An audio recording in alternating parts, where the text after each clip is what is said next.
Timnas Indonesia U22 proyeksi SEA Games 2023 terus dipersiapkan dengan matang.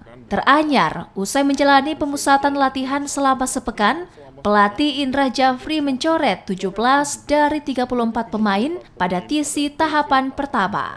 Sementara 17 pemain lainnya dipertahankan untuk TC tahap 2 pekan ini. Selain mencoret 17 pemain, Indra Jafri juga memberikan kesempatan bagi 17 pemain lainnya untuk dipantau secara langsung pada TC tahap 2. Belum, yang Liga 1 masih dia bermain reguler, kita persilakan dia bermain di klub.